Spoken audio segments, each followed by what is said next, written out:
Hi, folks. You're with Tacitus today. Tacitus today, your pushback channel, and thank you for joining this audio live stream. In this essay, I'd like to talk about the activist juries voting to acquit um, guilty people, where the guilt of the accused is not in dispute.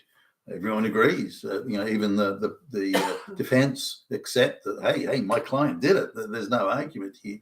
But they'll weave some basic bullshit thing about it's kind of social justice, and and we're only fighting Nazis and that type of stuff. And it seems to, depending on the place and the jury, that seems to resonate. So juries will vote to acquit someone who is guilty. The guilt is not in dispute, but they just it's a good, that guilty act or that criminal act it's in a good cause. Fighting Nazis, so we're going to vote to acquit the guy. Now, it's well known that majority black juries will vote to acquit in black black people that have been arrested for the crime. They'll vote to acquit them, and that's well known. And just looking at interviews of white jurors, so there's eight black people on the jury and 4 white people. Now, all the white guys, they want to get back to their jobs. They don't want to be there. They don't want to be hanging out with a bunch of low IQ wackos. They want to get back to their jobs and their work and so on. They don't need this crap. So, given that the black jurors are holding out, saying, no, we're not going to vote to send one of the brothers to prison or one of the sisters or whatever. So the white people go, hey, I don't need this crap. Whatever you guys want, I'll go along with, and I just want to get the fuck out of here.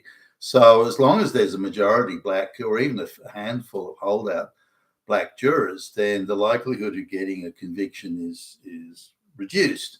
The black people, they're either unemployed or they've got jobs they just don't want to go back to, and they're paid shit money, so the money they get paid for jury duty probably is much different and they get some time off and so on and so forth. So to them, jury duty is like a bit of a vacation, bit of fun on the side, and they can make sure one of the brothers doesn't go to prison at the same time.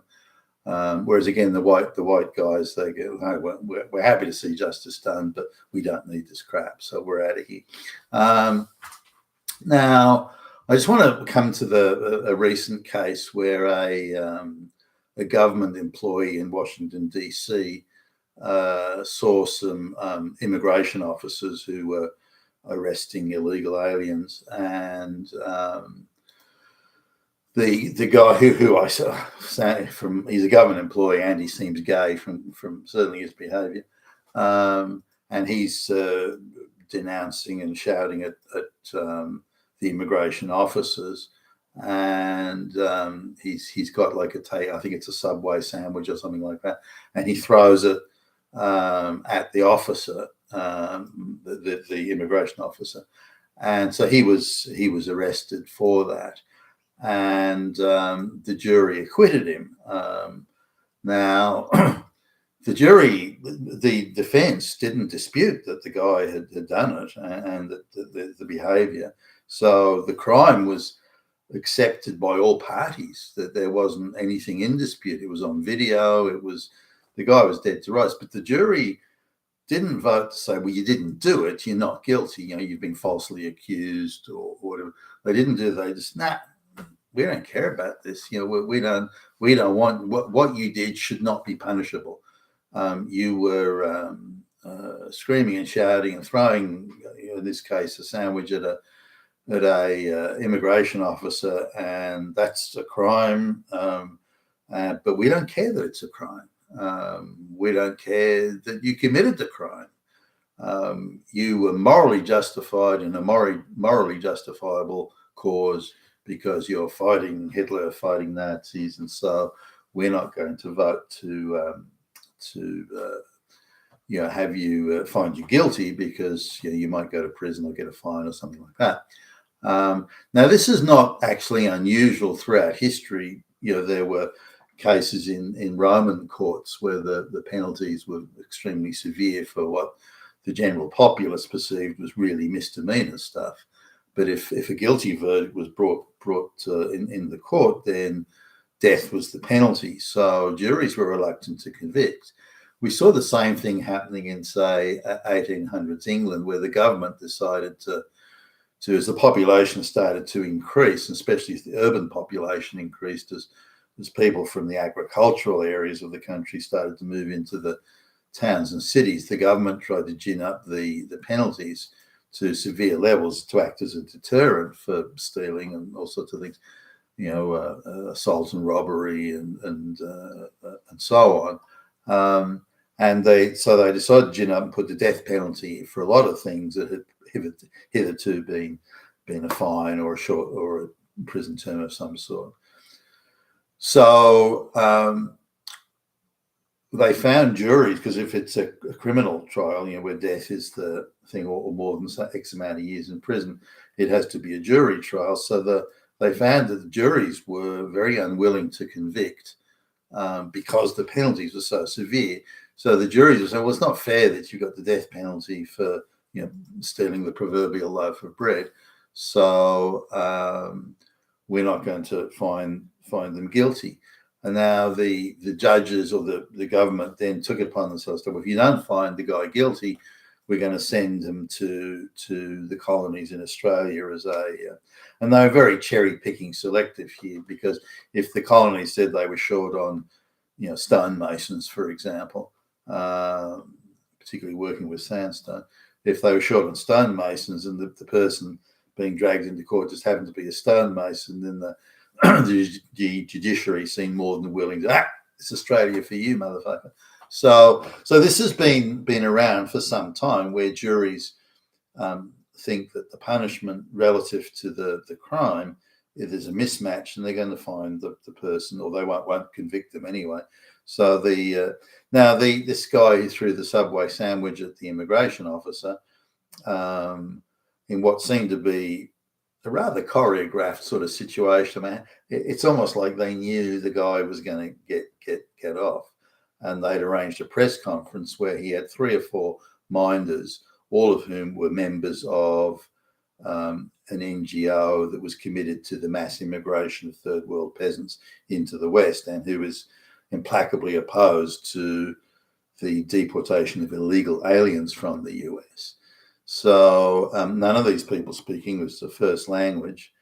And my understanding is, and I haven't done a deep dive into this, but my understanding is that this guy was fired. He was a government employee, I think in the Department of Justice or something, and he got fired from that job.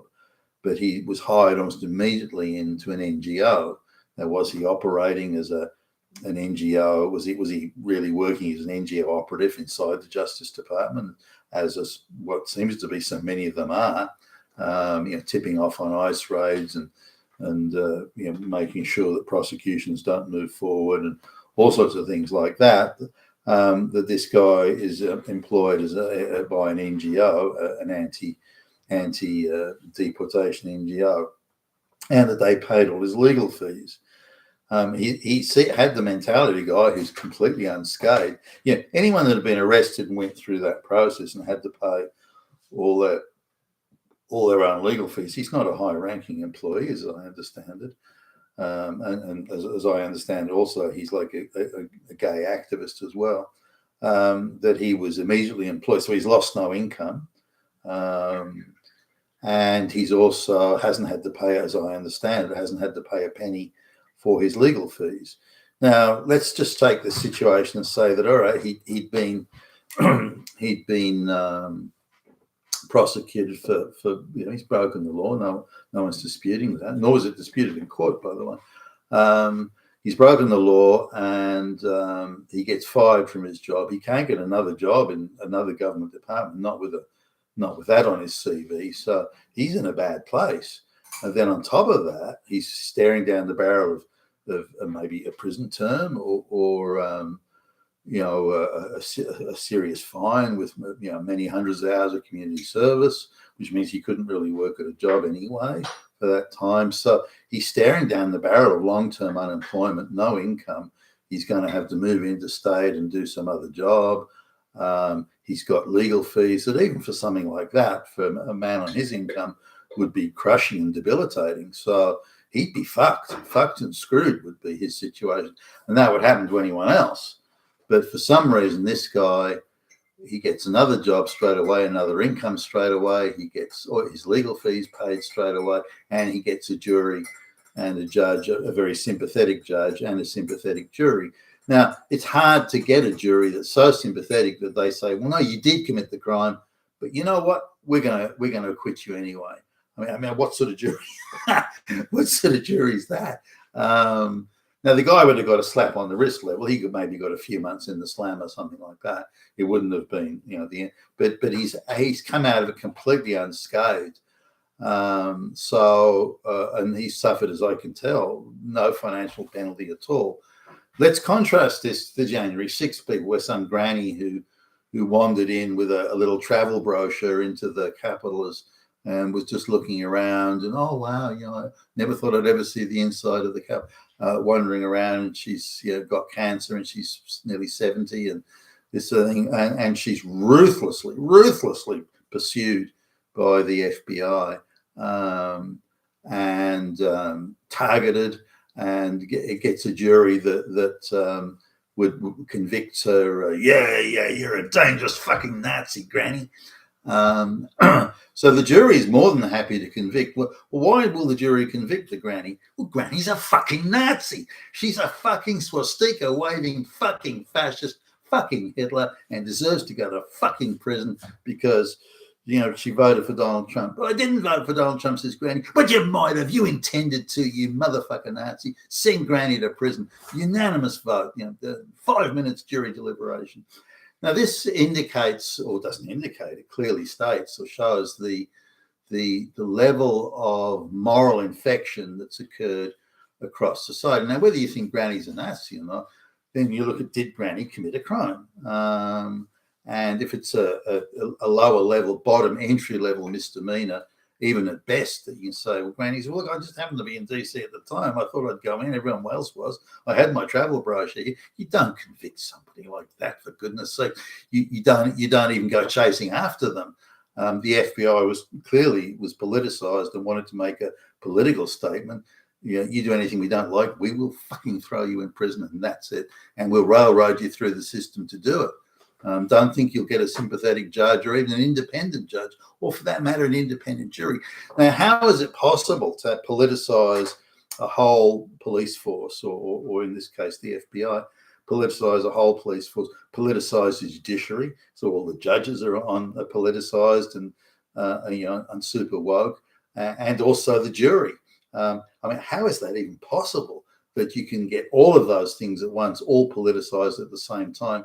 So, Granny with cancer, even though it was only what was called a trespass or parading or something like that, gets thrown in prison. Whereas the actual assaulter who's on camera is doing it, the actual assaulter, the immigration officer, gets set free. That indicates the divergence in the legal system between what we would consider to be, guilt, breaking the law, and what's considered to be, but it's sure breaking the law. But okay, so Billy Bob murdered half a dozen people, but they were Nazis, so that's okay. Let the guy free.